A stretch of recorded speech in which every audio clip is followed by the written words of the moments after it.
పుట్ట మన్ను మీద దొరికినది బిడ్డ బిడ్డ చుట్టూ పులులు కావాలి కాయంగ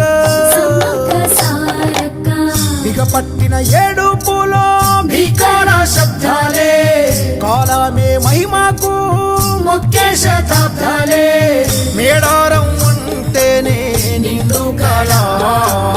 త్యాగాన్ని కొనియాడే కుంభమేళ